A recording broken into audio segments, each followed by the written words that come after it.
17,000 ಅಡಿ ಮೈಕೊರೆಯುವ ಹಿಮದ ಬೆಟ್ಟ, ಸುತ್ತಲೂ ಶತ್ರುಗಳ ಗುಂಡಿನ ಮಳೆ.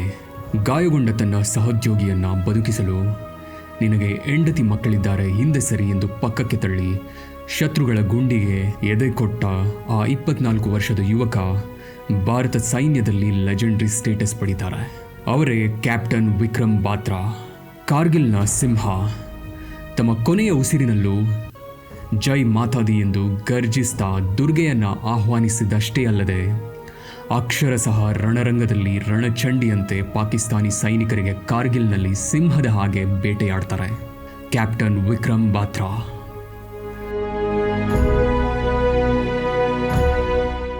ನಮಸ್ಕಾರ, ಹಾಯ್ ಹಲೋ. ಇಂಡಿಯಾಸ್ ಹೀರೋಸ್ ಸೀರೀಸ್ನ ಮೊದಲನೇ ಎಪಿಸೋಡ್ನಲ್ಲಿ ನಾವು ಒಬ್ಬ ಅಪ್ರತಿಮ ದೇಶಪ್ರೇಮಿಯ ಬಗ್ಗೆ ಹಾಗೂ ದೇಶಕ್ಕಾಗಿ ಅವರು ತಮ್ಮ ಜೀವವನ್ನೇ ಬಲಿದಾನ ಮಾಡಿದ ರೋಚಕ ಆಪರೇಷನ್ ಬಗ್ಗೆ ನೋಡೋಣ. ಮಿಸ್ ಮಾಡದೆ ಕಂಪ್ಲೀಟ್ ಆಗಿ ಈ ಎಪಿಸೋಡ್ನ ನೋಡಿ, ನಿಮ್ಮ ಕಣ್ತುಂಬಿ ಬರೋದು ಗ್ಯಾರಂಟಿ. ಹೌದು, ಸಾವು ಎದುರಲ್ಲೇ ನಿಂತಿದ್ರು ನಗುತ್ತಾ ಶತ್ರುಗಳ ಎದೆ ಸೀಳಿದ ಆ ಕಾರ್ಗಿಲ್ನ ಸಿಂಹ ತನ್ನ ಪ್ರಾಣವನ್ನೇ ಪಣಕ್ಕಿಟ್ಟು 100 ಕೋಟಿ ಭಾರತೀಯರಿಗೆ ಸ್ಫೂರ್ತಿಯಾದ ಶೇರ್ ಶಾ ಕ್ಯಾಪ್ಟನ್ ವಿಕ್ರಮ್ ಬಾತ್ರಾ ಅವರ ರೋಮಾಂಚಕ ಕಥೆ ಇಂದಿನ ಇಂಡಿಯಾಸ್ ಹೀರೋಸ್ ಸಂಚಿಕೆಯಲ್ಲಿ. ಸೆಪ್ಟೆಂಬರ್ 9, 1974 ಹಿಮಾಚಲ್ ಪ್ರದೇಶದ ಪಾಲಂಪುರ ಹತ್ತಿರದ ಸಣ್ಣ ಹಳ್ಳಿಯಲ್ಲಿ ಜನಿಸಿದ ವಿಕ್ರಮ್ ಬಾತ್ರಾ. ಇವರ ತಂದೆ GL ಬಾತ್ರಾ ಶಾಲಾ ಪ್ರಿನ್ಸಿಪಲ್, ತಾಯಿ ಕಮಲ್ಕಾಂತ ಟೀಚರ್ ಆಗಿದ್ದರು. ಇವರು ಅವಳಿ ಜವಳಿ ಸಹೋದರರಾಗಿದ್ದು ಪ್ರೀತಿಯಿಂದ ಲವ್ಕುಶ್ ಅಂತ ಎಲ್ಲರೂ ಕರೀತಾ ಇದ್ರು. ಶಾಲಾ ದಿನಗಳಲ್ಲೇ ವಿಕ್ರಮ್ ಎಲ್ಲ ರಂಗದಲ್ಲೂ ಮುಂದಿದ್ರು. DAV ಪಬ್ಲಿಕ್ ಸ್ಕೂಲ್ ಮತ್ತು ಸೆಂಟ್ರಲ್ ಸ್ಕೂಲಲ್ಲಿ ಓದಿದ ಇವರು ಕರಾಟೆಯಲ್ಲಿ ಗ್ರೀನ್ ಬೆಲ್ಟ್, ಟೇಬಲ್ ಟೆನ್ನಿಸ್ ಆಟಗಾರರು ಹಾಗೂ NCCಯ ಅತ್ಯುತ್ತಮ ಕೆಡೆಟ್ ಸಹ ಆಗಿದ್ದರು. 1994ರ ರಿಪಬ್ಲಿಕ್ ಡೇ ಪರೇಡ್ನಲ್ಲೂ ಇವರು ಹೆಮ್ಮೆಯಿಂದ ಹೆಜ್ಜೆ ಹಾಕಿದ್ರು. ಆದರೆ ಅವರ ಹಣೆ ಬರಹದಲ್ಲಿ ಇದಕ್ಕಿಂತ ದೊಡ್ಡ ಇತಿಹಾಸ ಬರೆಯೋದಿತ್ತು.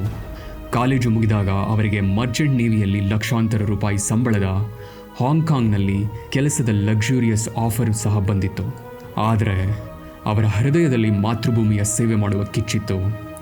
ಆ ಐಷಾರಾಮಿ ಜೀವನವನ್ನು ಧಿಕ್ಕರಿಸಿ ತಮ್ಮ ತಾಯಿಯ ಮಡಿಲಲ್ಲಿ ತಲೆ ಇಟ್ಟು ನಾನು ಭಾರತೀಯ ಸೇನೆ ಸೇರ್ತೇನೆ ಎಂದು ಅವರು ಹೇಳಿದರು. 1996ರಲ್ಲಿ ಡೆಹ್ರಾಡೂನ್ನ ಇಂಡಿಯನ್ ಮಿಲಿಟರಿ ಅಕಾಡೆಮಿ ಸೇರ್ತಾರೆ. ಸೆಪ್ಟೆಂಬರ್ 1997ರಲ್ಲಿ 13 ಜಮ್ಮು ಕಾಶ್ಮೀರ್ ರೈಫಲ್ಸ್ ಬಟಾಲಿಯನ್ನಲ್ಲಿ ಲೆಫ್ಟಿನೆಂಟ್ ಆಗಿ ನೇಮಕಗೊಳ್ತಾರೆ. ಕಾರ್ಗಿಲ್ನ ಸಿಂಹ ಗರ್ಜಿಸಲು ಸಿದ್ಧವಾಗಿತ್ತು.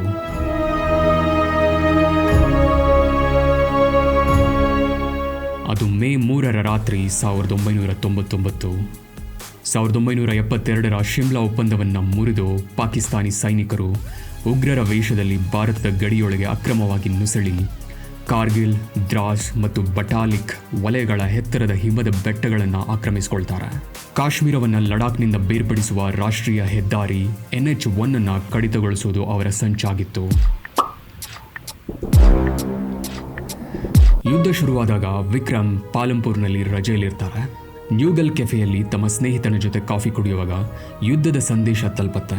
ಯುದ್ಧದ ಬಗ್ಗೆ ಪ್ರಸ್ತಾಪಿಸಿದ ಸ್ನೇಹಿತ ಎಚ್ಚರಿಕೆಯಿಂದಿರು ಎಂದಾಗ ಆಗ ವಿಕ್ರಮ್ ನಗುತ್ತಲೇ ಹೇಳಿದ ಮಾತು ಇತಿಹಾಸವಾಯಿತು. ಒಂದೋ ನಾನು ತ್ರಿವರ್ಣ ಧ್ವಜವನ್ನು ಹಾರಿಸಿ ಬರುತ್ತೇನೆ, ಇಲ್ಲವೇ ಆ ತ್ರಿವರ್ಣ ಧ್ವಜದಲ್ಲೇ ಸುತ್ತಿಕೊಂಡು ಬರುತ್ತೇನೆ. ಆದರೆ ಬರುವುದಂತೂ ಖಂಡಿತ. ಜೂನ್ 1, 1999ರಂದು ವಿಕ್ರಮ್ರವರ ರಜೆ ಮೊಟಕುಗೊಳ್ಳುತ್ತೆ. ಅವರನ್ನು ಕಾರ್ಗಿಲ್ನ ಕೊರೆಯುವ ಚಳಿಯ ಬೆಟ್ಟಗಳಿಗೆ ಕಳಿಸಲಾಯಿತು. ಅವರ 13th Jammu and Kashmir rifle ಬಟಾಲಿಯನ್ಗೆ 17,000 ಅಡಿ ಎತ್ತರದ ಶತ್ರುಗಳ ವಶದಲ್ಲಿದ್ದ ಅತ್ಯಂತ ಕಠಿಣವಾದ .5140 ವಶಪಡಿಸಿಕೊಳ್ಳುವ ಜವಾಬ್ದಾರಿ ಕೊಡಲಾಗುತ್ತೆ. ಇದು ಅತ್ಯಂತ ಅಪಾಯಕಾರಿ ಕಾರ್ಯಾಚರಣೆಯಾಗಿತ್ತು. ಶತ್ರುಗಳು ಬೆಟ್ಟದ ತುದಿಯಲ್ಲಿ ಮಿಷಿನ್ ಗನ್ಗಳೊಂದಿಗೆ ಕುಳಿತಿದ್ದಾರೆ. ಯಾರು ಮೇಲೆ ಬಂದರೂ ಪಾಕಿಸ್ತಾನಿಗಳ ಕಣ್ಣಿಗೆ ಸ್ಪಷ್ಟವಾಗಿ ಕಾಣ್ತಿತ್ತು. ಈ ಕಾರ್ಯಾಚರಣೆಗೆ ವಿಕ್ರಮ್ ಅವರಿಗೆ ಶೇರ್ ಶಾ ಎಂಬ ಕೋಡ್ ನೇಮ್ ನೀಡಲಾಗಿತ್ತು. ಶತ್ರುಗಳ ಕಣ್ ತಪ್ಪಿಸಲು ಅವರು ಬೆಟ್ಟದ ಹಿಂಭಾಗದಿಂದ ಹತ್ತುವ ಧೈರ್ಯ ಮಾಡ್ತಾರೆ. ಜೂನ್ 19ರ ಕಗ್ಗತ್ತಲಲ್ಲಿ ಶತ್ರುಗಳ ಫಿರಂಗಿ ದಾಳಿಯ ನಡುವೆ ವಿಕ್ರಮ್ ಮತ್ತು ಅವರ ತಂಡ ಎತ್ತರವಾದ ಬೆಟ್ಟವನ್ನು ಹತ್ತಲಾರಂಭಿಸ್ತಾರೆ. ಬೆಟ್ಟದ ತುದಿಗೆ ತಲುಪುತ್ತಿದ್ದಂತೆ ಗುಂಡಿನ ಮಳೆ ಸುರಿಯುತ್ತೆ. ಯುದ್ಧದ ಭೀಕರತೆಯ ನಡುವೆಯೂ ವಿಕ್ರಮ್ ಅವರ ಧೈರ್ಯ ಮತ್ತು ಹಾಸ್ಯ ಪ್ರಜ್ಞೆ ಎಂಥವರನ್ನು ಬೆರಗುಗೊಳಿಸುವಂತಿತ್ತು. ಶತ್ರುಗಳಿಗೆ ವಿಕ್ರಮ್ ಅವರ ಕೋಡ್ ನೇಮ್ ಶೇರ್ ಶಾ ಎಂದು ಮೊದಲೇ ತಿಳಿದಿತ್ತು. ಆ ಕಗ್ಗತ್ತಲೆಯಲ್ಲಿ ಪರ್ವತವನ್ನು ಹತ್ತುತ್ತಿದ್ದಾಗ ಪಾಕಿಸ್ತಾನಿ ಕಮಾಂಡರ್ ಒಮ್ಮೆ ರೇಡಿಯೋ ಸಂಪರ್ಕಕ್ಕೆ ಬಂದು, ಯಾಕೆ ಬಂದೆ ಶೇರ್ ಶಾ, ನೀನು ಜೀವಂತವಾಗಿ ಹಿಂತಿರುವುದಿಲ್ಲ ಎಂದು ಅಣಕಿಸ್ತಾನೆ. ಮತ್ತೊಂದು ಕ್ಷಣದಲ್ಲಿ ಪಾಕಿಸ್ತಾನಿ ಸೈನಿಕರು ಭಾರತೀಯರನ್ನ ಕೆಣಕುತ್ತಾ, ನಮಗೆ ನಿಮ್ಮ ನಟಿ ಮಾಧುರಿ ದೀಕ್ಷಿತ್ ಮತ್ತು ರವೀನಾ ಟಂಡನ್ ಅವರನ್ನು ಬಿಟ್ಕೊಡಿ, ನಾವು ಈ ಜಾಗ ಬಿಟ್ಟು ಹೋಗ್ತೇವೆ ಎಂದು ಕೂಗ್ತಾರೆ. ಇದಕ್ಕೆ ಕಿಂಚಿತ್ತೂ ವಿಚಲಿತರಾಗದ ನಮ್ಮ ಕಾರ್ಗಿಲ್ನ ಸಿಂಹ ನಗುತ್ತಲೇ ಶತ್ರುಗಳ ಬಂಕರ್ ಒಳಗೆ ನುಗ್ಗಿ ಗ್ರೆನೇಡ್ ಬಾಂಬ್ಗಳನ್ನು ಎಸೆಯುವಾಗ, AK-47 ಗನ್ನಿಂದ ಗುಂಡಿನ ಮಳೆಗೆರೆಯುವಾಗ, ತಗೊಳ್ಳಿ ಮಾಧುರಿ ದೀಕ್ಷಿತ್ ಕಡೆಯಿಂದ ಪ್ರೀತಿಯ ಉಡುಗೊರೆ ಎಂದು ಅಟ್ಯಾಕ್ ಮಾಡ್ತಾರೆ. ತಮ್ಮ ಪ್ರಾಣದ ಹಂಗು ತೊರೆದು ಮುನ್ನುಗ್ಗಿದ್ದ ವಿಕ್ರಮ್ ಶತ್ರುಗಳ ಬಂಕರ್ಗಳ ಒಳಗೆ 2 ಗ್ರೆನೇಡ್ಗಳನ್ನು ಎಸೆದು ಮುಖಾಮುಖಿ ಕೈ ಕಾಳಗದಲ್ಲಿ 3-4 ಪಾಕಿ ಸೈನಿಕರನ್ನ ಕೊಲ್ತಾರೆ. ಪಾಕ್ ಸೈನಿಕರನ್ನ .5140ನಲ್ಲಿ ನಿರ್ನಾಮ ಮಾಡ್ತಾರೆ. ಆಶ್ಚರ್ಯವೇನೆಂದರೆ ವಿಕ್ರಮ್ ತಮ್ಮ ತಂಡದ ಒಬ್ಬನೇ ಒಬ್ಬ ಸೈನಿಕನನ್ನು ಕಳೆದುಕೊಳ್ಳದೆ ಅಸಾಧ್ಯವಾದ .514 ವಶಪಡಿಸ್ಕೊಳ್ತಾರೆ. ಅಂದು ಜೂನ್ 20 ಬೆಳಗಿನ ಜಾವ 3:30 ಗೆಲುವಿನ ಸಂದೇಶವನ್ನು ಸ್ಯಾಟಲೈಟ್ ರೇಡಿಯೋ ಮೂಲಕ ಕಮಾಂಡರ್ಗೆ ತಿಳಿಸಲು ಅವರು ಬಳಸಿದ ಆ ಒಂದು ಸಾಲು ಇಡೀ ದೇಶದ ಯುದ್ಧಘೋಷವಾಯಿತು. ಎ ದಿಲ್ ಮಾಂಗೆ ಮೋರ್ ಅಂದರೆ ನನ್ನ ಹೃದಯ ಇನ್ನಷ್ಟು ಬಯಸ್ತಾ ಇದೆ ಅಂತ.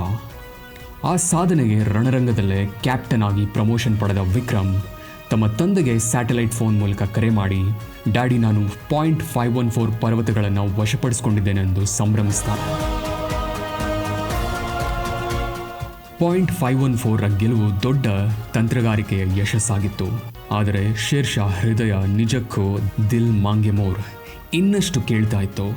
ಜುಲೈ 7, 1999 ಮುಷ್ಕೋ ಕಣಿವೆಯಲ್ಲಿರುವ .4875 ವಶಪಡಿಸಿಕೊಳ್ಳುವ ಜವಾಬ್ದಾರಿ ಅವರ ಹೆಗಲೇರುತ್ತೆ. ಇದು ಕೇವಲ ಒಂದು ಬೆಟ್ಟವಾಗಿರಲಿಲ್ಲ, 80 ಡಿಗ್ರಿ ಕಡಿದಾದ ಅಂದರೆ 80 ಡಿಗ್ರಿ ವರ್ಟಿಕಲ್ ಸಾವು ಕಣ್ಣಿಗೆ ಕಾಣುವಂತಹ ಬೆಟ್ಟ ಅದಾಗಿತ್ತು.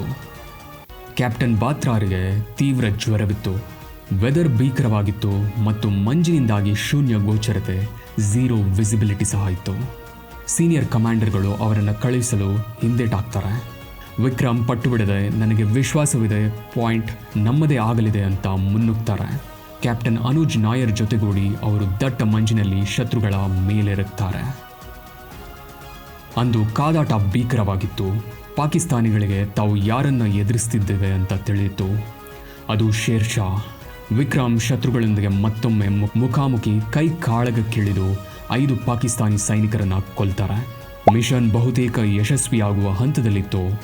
ಆದರೆ ಆಗ ಭಾರೀ ಸ್ಫೋಟವೊಂದರಲ್ಲಿ ಕಿರಿಯ ಅಧಿಕಾರಿ ಲೆಫ್ಟಿನೆಂಟ್ ನವೀನ್ ಕಾಲುಗಳಿಗೆ ತೀವ್ರ ಗಾಯವಾಗುತ್ತೆ. ಎರಡನೇ ಯೋಚನೆ ಮಾಡದೆ ವಿಕ್ರಮ್ ತಮ್ಮ ಸುರಕ್ಷಿತ ಬಂಕರ್ನಿಂದ ಹೊರಬಂದು ಗುಂಡುಗಳ ಮಳೆಯ ನಡುವೆ ತಮ್ಮ ಸಹೋದ್ಯೋಗಿಯನ್ನು ರಕ್ಷಿಸಲು ಓಡ್ತಾರೆ. ಗಾಯಗೊಂಡ ಸೈನಿಕ ತಾನೇ ಹೋಗೋದಾಗಿ ಹೇಳಿದಾಗ ವಿಕ್ರಮ್ ಅವನನ್ನು ತಡೆದು ಗರ್ಜಿಸ್ತಾರೆ. ನಿನಗೆ ಹೆಂಡತಿ ಮಕ್ಕಳಿದ್ದಾರೆ, ಹಿಂದೆ ಸರಿ ಎಂದು ಅವರನ್ನು ಹಿಂದಕ್ಕೆ ತಳ್ತಾರೆ. ಲೆಫ್ಟಿನೆಂಟ್ ನವೀನನ್ನು ಕಾಪಾಡುವಾಗ ದೂರದಲ್ಲಿ ಅಡಗಿದ್ದ ಶತ್ರು ಸ್ನೈಪರ್ನ ಗುಂಡೊಂದು ಕ್ಯಾಪ್ಟನ್ ಬಾತ್ರಾರ ಎದೆ ಸೀಳುತ್ತೆ. ಕೆಳಗೆ ಬೀಳುವಾಗಲೂ ಛಲ ಬಿಡದೆ ಅವರು ತಮ್ಮ ಗನ್ನಲ್ಲಿದ್ದ ಅಷ್ಟು ಗುಂಡುಗಳನ್ನು ಶತ್ರುಗಳ ಮೇಲೆ ಹಾರಿಸಿ ತಮ್ಮ ಕೊನೆಯ ಉಸಿರಿನಲ್ಲಿ ಆಕಾಶದತ್ತ ಮುಖ ಮಾಡಿ ಜೈ ಮಾತಾದಿ ಎಂದು ಗರ್ಜಿಸ್ತಾರೆ. ಜೈ ಮಾತಾದಿ ಎಂಬುದು 13th Jammu and Kashmir rifle ಬೆಟಾಲಿಯನ್ನ ಯುದ್ಧ ಘೋಷ. ಕೇವಲ 24 ವರ್ಷ ವಯಸ್ಸಿನಲ್ಲಿ ಕ್ಯಾಪ್ಟನ್ ವಿಕ್ರಮ್ ಬಾತ್ರಾ ತಮ್ಮ ಪ್ರಾಣ ತ್ಯಾಗ ಮಾಡ್ತಾರೆ. ಅವರ ಬಲಿದಾನದಿಂದ ರೊಚ್ಚಿಗೆದ್ದ ಭಾರತೀಯ ಸೈನಿಕರು ಬಿರುಗಾಳಿಯಂತೆ ಪಾಕಿಸ್ತಾನಿಗಳನ್ನು ಧ್ವಂಸಗೊಳಿಸಿ .4875 ಪರ್ವತವನ್ನು ಸಂಪೂರ್ಣವಾಗಿ ವಶಪಡಿಸಿಕೊಂಡರು. ಈ ಗೆಲುವು ಪಾಕಿಸ್ತಾನದ ಬೆನ್ನೆಲುಬನ್ನು ಮುರಿಯಿತು.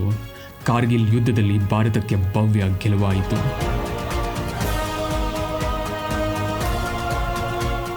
ಕ್ಯಾಪ್ಟನ್ ಬಾತ್ರಾ ಆ ಹಿಮದ ಬೆಟ್ಟದ ಮೇಲೆ ತೋರಿದ ಸಾಹಸ ನಾಯಕತ್ವದ ಅತ್ಯುನ್ನತ ಪಾಠವಾಗಿದೆ. IMAಯಲ್ಲಿ ಅವರು ಕಲಿತ ಸೇನಾ ಮಂತ್ರ ಅವರ ಕೊನೆಯ ಉಸಿರಿನವರೆಗೂ ಜೊತೆಯಾಗಿತ್ತು. ಅದೇನೆಂದರೆ, ನಿಮ್ಮ ದೇಶದ ಸುರಕ್ಷತೆ, ಗೌರವ ಮತ್ತು ಕಲ್ಯಾಣವು ಯಾವಾಗಲೂ ಮತ್ತು ಪ್ರತಿ ಬಾರಿಯೂ ಮೊದಲು ಬರುತ್ತೆ. ನೀವು ಕಮಾಂಡ್ ಮಾಡುವ ಸೈನಿಕರ ಗೌರವ, ಕಲ್ಯಾಣ ಮತ್ತು ಸೌಕರ್ಯವು ನಂತರ ಬರುತ್ತೆ.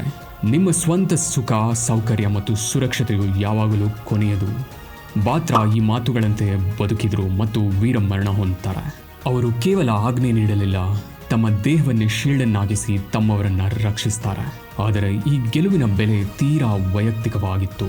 ಅವರ ಅಸಾಧಾರಣ ಶೌರ್ಯಕ್ಕಾಗಿ ಆಗಸ್ಟ್ 15, 1999 ಭಾರತದ ಅತ್ಯುನ್ನತ ಶೌರ್ಯ ಪ್ರಶಸ್ತಿಯಾದ ಪರಮವೀರ ಚಕ್ರವನ್ನ ಮರಣೋತ್ತರವಾಗಿ ನೀಡಲಾಯಿತು. ಇಡೀ ದೇಶ ಗೆಲುವಿನ ಸಂಭ್ರಮದಲ್ಲಿದ್ದರೆ ಒಂದು ಕುಟುಂಬ ತನ್ನ ಮಗನನ್ನ ಕಳೆದುಕೊಂಡಿತ್ತು.